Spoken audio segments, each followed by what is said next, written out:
Imagine you are a 19-year-old girl. You are 2,500 miles from home. You do not speak the language fluently. You have left your mother, your country, your entire identity behind. You are living in a dormitory with strangers, being told exactly how to walk, how to speak, how to position your face when you smile. You train for 12 hours a day. You do this for 5 years. And after all of that, after every sacrifice, every audition, every rejection that nearly broke you, you are told you are ready. Now imagine that most of the world still does not know your name. That is where Lisa's story begins. Not with the fame, not with the records, not with the sold-out shows or the global fashion campaigns or the headlines that read like something out of a movie. It begins in obscurity. It begins with a question that nobody in the Western music industry was asking in 2016. Could a girl from Thailand, who had trained inside the most demanding K-pop system in the world, become a genuine solo global superstar on her own terms? Most people who watch this video think they already know the answer. They will point to the music videos, the TikTok numbers, the Coachella stage. But here is what most people overlook. The moment you see Lisa's success as a product of talent alone, you miss the entire point. Because talent was never the rarest thing in that story. Strategy was. Stay with me, because by the end of this video, you are going to see Lisa's career not as a pop culture moment, but as one of the most precisely engineered personal brand breakthroughs in modern music history. And the lessons hidden inside it apply to every creator, every entrepreneur, every person who has ever been told they do not belong in a room they know they were built for. There is also one question I want you to hold on to from right now, and we will not answer it fully until the second half of this video. The question is this: why did Lisa wait? Because she could have gone solo earlier. The timing was there. The demand was there. The fan base was already global. So why did she wait? And what does the answer reveal about the real architecture of her strategy? Keep that question in your mind. We are going to come back to it. This video is not a biography. It is not a fan tribute. It is a forensic breakdown of strategy, timing, and personal brand architecture. We are going to move through 3 distinct phases of Lisa's story, and by the time this video ends, you will understand 3 things that most coverage of Lisa has never bothered to explain. First, you will understand why Lisa's Thai identity, the very thing that made her an outsider inside the K-pop system, was actually her single greatest competitive advantage. Second, you will understand the deliberate sequencing of brand decisions that turned a group member into an irreplaceable global individual, and why the order in which she made those moves mattered just as much as the moves themselves.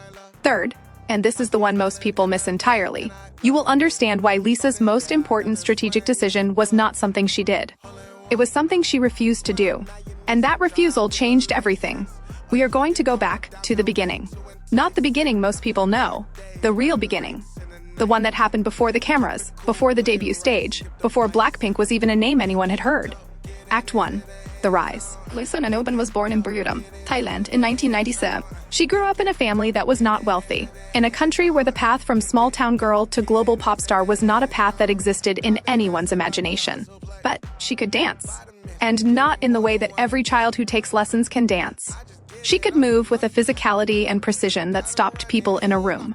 When she was 13 years old, she entered a nationwide dance competition in Thailand.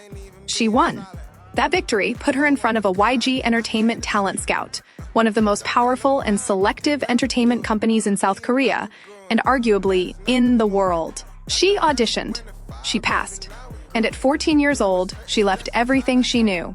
What followed was 5 years inside one of the most rigorous talent development systems ever created. YG Entertainment did not train artists in the way that most Western label systems do. They built performers from the ground up. Trainees were evaluated constantly, on everything from vocal control to stage presence to personality projection. Attrition was brutal. Most trainees never debuted at all. They spent years preparing for a moment that never came, and then they went home. Here is something most people do not know about that period. During her entire training period, Lisa was the only non-Korean trainee. She was not just learning to perform. She was learning to exist in a language and culture that was not her own. She would later describe the loneliness of that time in interviews, with a quiet honesty that most PR-managed celebrities never allow themselves. She cried often. She doubted herself constantly. There were moments, she admitted, when she did not believe she would ever debut. But she stayed. And that decision, that refusal to leave, was the first strategic act of her career, even if she did not know it at the time. In August 2016, YG Entertainment debuted Blackpink. 4 members, Jisoo, Jennie, Rosé, and Lisa. The group's debut was not a gentle introduction. It was a declaration. Boombaya and Whistle dropped on the same day and immediately signaled to the industry that this group was built differently. They were polished in a way that felt dangerous, sharp and confident, and deliberate. But within that debut, Lisa's positioning was already distinct. She was the main dancer and main rapper. In a group of 4 highly capable performers, she occupied a lane that was uniquely physical, uniquely kinetic, uniquely her. And the audience felt it immediately. Her moments in early Blackpink choreography were the ones fans rewound. The ones that ended up in viral clips before viral clips were even an official content strategy. What Lisa had was not just ability, it was specificity. In a world flooded with talented performers, specificity is the rarest currency there is.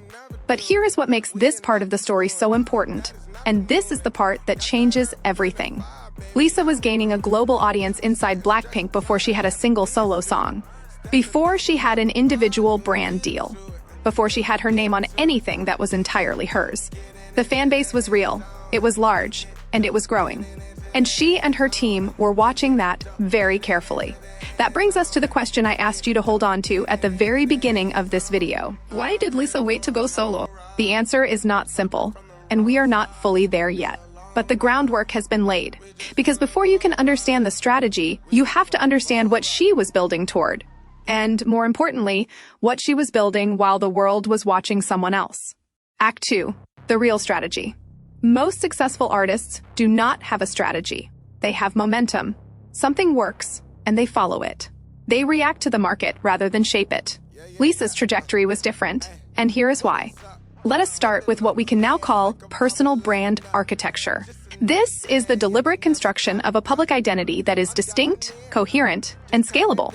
For Lisa, this architecture had to solve a genuinely complex problem. She was already known. Millions of people had a relationship with her. But that relationship was mediated through Blackpink. She was Lisa of Blackpink. The question her team had to answer was not how to make her famous. The question was how to make her irreplaceable as an individual, in a way that did not threaten or diminish the group. The solution was elegant. Instead of aggressively pushing solo content, Lisa began differentiating through fashion, through visual identity, through the spaces she occupied outside of music. She became one of the first K-pop artists to be signed as an ambassador for Celine, the Paris-based luxury fashion house. Not a collaboration, an ambassadorship, a seat at the table. She appeared at Paris Fashion Week in a way that was not promotional. It felt editorial. It felt like she belonged there, in the same way that any globally recognized fashion figure belongs there. Here's what nobody talks about in that decision. Luxury fashion is one of the most culturally selective industries in the world. It does not open its doors to artists it considers transient. When Celine chose Lisa as an ambassador, they were not betting on a K-pop trend. They were betting on a long-term cultural figure. And when you are positioned as a long-term cultural figure by one of the most respected luxury houses in Europe, 2 things happen. Your credibility in Western markets elevates dramatically, and you signal to every other major brand that you are not a moment. You are a permanent fixture. Now let us talk about the crossover market strategy. And this is the layer that most analysis of Lisa's career completely misses. When Western artists attempt to break into international markets, they typically do it by adapting their sound to local tastes. They collaborate with local producers. They record in local languages. They essentially try to become something they are not.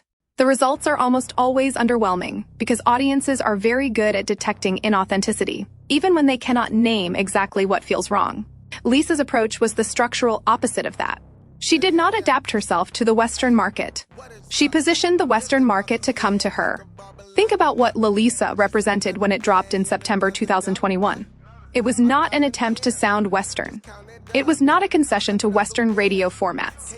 It was a fully realized artistic statement that said, "This is who I am, and the world you inhabit is now going to have to expand to include me." In the first 24 hours after its release, the music video broke the YouTube record for the most viewed video by a K-pop solo artist in a single day. It did not need to sound like a Western pop song to do that. It needed to be undeniable. And then, Money happened. Money, the B-side from the Lisa mini-album, did something that nobody fully predicted, including, by most accounts, Lisa's own team. It became a TikTok phenomenon. Not because it was released as a TikTok single. Not because there was a choreography challenge attached to it at launch. It became a phenomenon because the song had a quality that is almost impossible to manufacture. It made people feel good about themselves when they danced to it. That is not a marketing strategy. That is an art form. But here is the strategic insight that matters. When money took off organically, Lisa's team did not try to control it. They let it breathe. They amplified without smothering. That level of restraint is rarer than you might think. Now here is the moment where most viewers will feel like they have the full picture. They have the great music. They have the viral moment. They have the record-breaking numbers. And they will think, now I understand.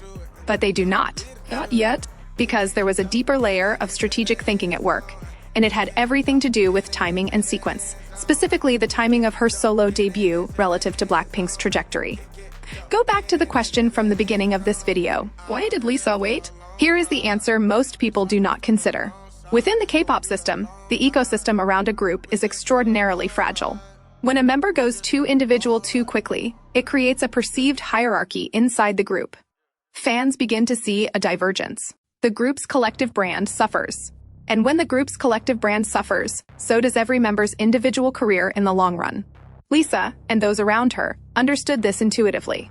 She did not wait because she was not ready. She waited because the sequence mattered. Blackpink needed to reach its global ceiling first. And she needed to be positioned not as someone breaking away from the group, but as someone whose individual orbit was large enough to coexist with it.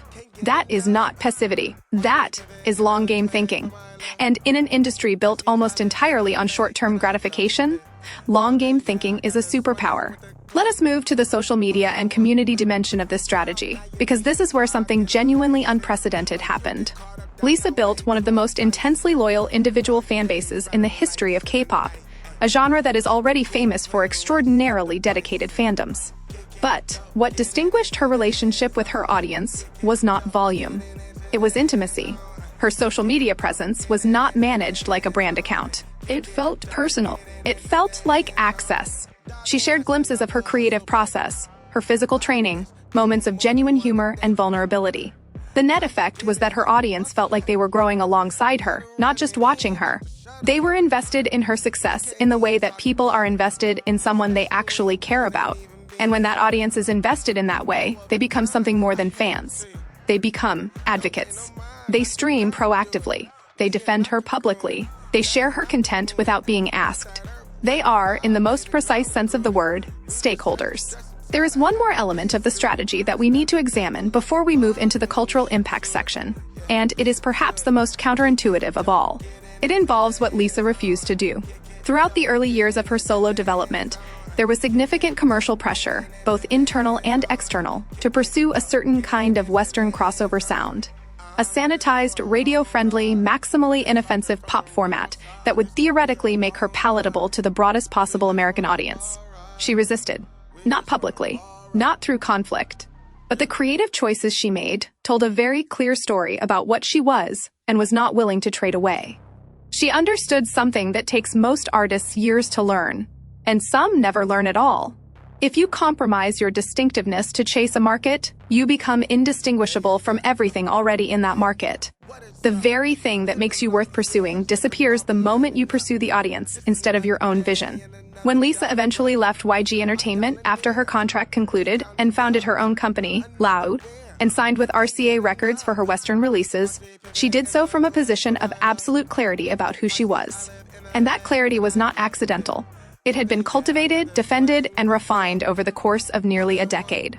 Act 3. Impact and Historical Significance. Let us talk about what Lisa's breakthrough actually changed in the world. When Rockstar, her 2024 Western market single, dropped, it was not just a record that performed well. It was a signal flare. It told the Western music industry something it had been reluctantly processing for years. The geography of pop stardom had permanently expanded. And Lisa had been one of the primary architects of that expansion. For context, consider the landscape that preceded her. For decades, Asian artists attempting to break into Western mainstream markets faced a structural wall. Talent was not the problem. The problem was a combination of institutional gatekeeping, cultural skepticism, and a fundamental unwillingness among legacy music industry players to believe that Western audiences would fully embrace someone whose story did not begin in New York or Los Angeles or London. That wall was not invisible. It was spoken about openly, in industry meetings, in label boardrooms, in conversations that never made it to the press but shaped the careers of countless artists who never got the chance to find out what they could have been. Lisa's Coachella performance in 2023 as a solo artist was one of those rare cultural moments that functions as a before and after marker. It was not simply a good performance. It was a demonstration, in front of one of the most culturally significant audiences in the world, that the ceiling that Asian solo artists had been told existed simply did not hold anymore. She performed with the confidence of someone who had already decided that the ceiling was not real. And the audience responded accordingly. Now, let us talk about the comparisons, because this is where the full significance of Lisa's strategy becomes clear. She was not the first Asian artist to attempt a serious Western crossover, and she was not the first K-pop artist with global ambitions beyond their genre. But she succeeded in a sustained, lasting way where others had found only partial or temporary traction. Why? Here is a sharp, honest answer that the music industry does not like to examine too closely. The artists who attempted crossovers before Lisa often did so by subordinating their identity to the demands of the Western market. They arrived, in a sense, as supplicants, asking to be let in.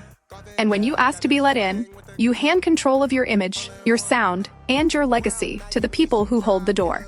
Lisa did not ask to be let in. She built a door of her own, walked through it, and left it open for others behind her. Her collaborations tell the same story. The features and joint releases she pursued were not desperate grabs for Western credibility. They were selective, strategic choices made from a position of established strength. Working with artists like Rosalia on New Woman was not about borrowing Rosalia's audience. It was about two globally positioned artists choosing to occupy a shared creative space because it served both of their visions. The distinction matters enormously. A collaboration from desperation produces a song. A collaboration from mutual strength produces a cultural event. The brand deals that followed Lisa's solo breakthrough were not simply lucrative. They were architecturally significant. Celine. Major global campaigns across multiple continents. Each of these partnerships reinforced a specific positioning. Lisa exists at the intersection of music, fashion, luxury, and global cultural fluency. That is not a niche. That is a category of one. And when you occupy a category of one, you are no longer competing with anyone else for market share. You are defining a new market entirely. And the numbers confirmed what the strategy had predicted. Streaming milestones that exceeded what any analyst had projected for a solo K-pop artist in Western markets. Social media followings that ranked among the largest of any individual musician in the world. Brand valuation metrics from the fashion industry, placing her among the most commercially significant ambassadors active in any sector, not just in music. But the deepest impact of Lisa's breakthrough was not quantitative. It was perceptual. She changed what the Western music industry believed was possible. And changed beliefs reshape industries in ways that no single chart position ever can. The universal lesson. Now we arrive at the part of this video I want you to pay very close attention to. Because everything we have covered so far, the sacrifice, the strategy, the timing, the brand architecture, all of it contains transferable lessons that have nothing to do with the music industry specifically. These lessons apply to you. Regardless of what you are building, what you are trying to create, or what room you have been told you do not belong in. Lesson 1. Your outsider status is not a liability. It is the rarest asset you have. Lisa's Thai identity, her foreignness within the K-pop system, her distance from the cultural center of the industry she entered, all of that could have been positioned as weakness. It was positioned as distinctiveness instead. In every competitive field, the things that make you different from the majority of your competitors are the things worth protecting most aggressively. The market will always try to smooth your edges. Your job is to keep them sharp. Lesson 2. Sequence matters more than speed. Lisa could have released solo music earlier. She could have pursued individual brand deals more aggressively earlier. She did not, because the sequence of moves mattered more than the speed of any single move. In business, in creative careers, in personal development, the order in which you do things is often more important than the quality of the individual things themselves.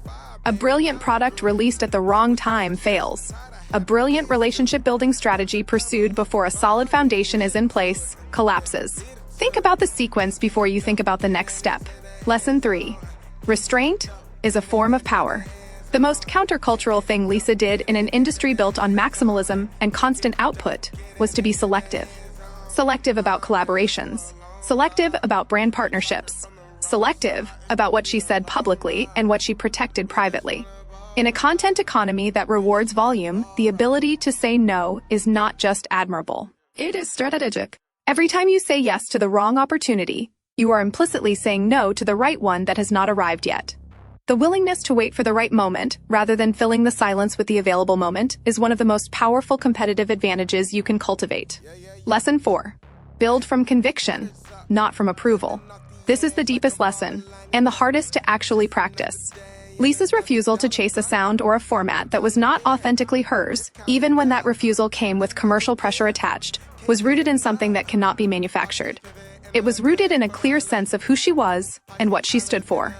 And that clarity, that conviction, is the thing audiences sense even when they cannot articulate it. We are drawn to people who know who they are. We trust them. We root for them. We share their work. Build from that place, even when it is slower, even when the safer path is right there in front of you. The conviction is the strategy. Everything else is execution. Here is the truth that ties every thread of this video together. And I want you to really hear this. Lisa's success was never about becoming what the world wanted. It was about becoming so completely herself that the world had no choice but to reorganize around her. That is not a pop star story. That is a human story. It is the story of anyone who has ever stood at the edge of a room they were told they did not belong in and decided to walk in anyway. Not because someone gave them permission, but because they had done the internal work, made the strategic choices, cultivated the patience, and defended the vision long enough to earn the moment when it finally arrived. Lisa did not break through a wall. She made the wall irrelevant. And that is the part nobody talks about. If this video gave you a new way of seeing something you thought you already understood, I would genuinely love to know. Drop a comment below with the lesson that landed hardest for you. And if you have been following this channel for a while, you already know that we do not cover celebrities here for the sake of covering celebrities. We come here to extract the strategy underneath the surface story. Subscribe if that is the kind of content you want more of. And stay close, because the next video we are putting together examines a crossover moment that is even more unexpected than this one. It involves a name you will recognize immediately, a decision that looked like career suicide at the time, and an outcome that rewrote an entire industry's assumptions about who gets to be a star. You will not want to miss that one.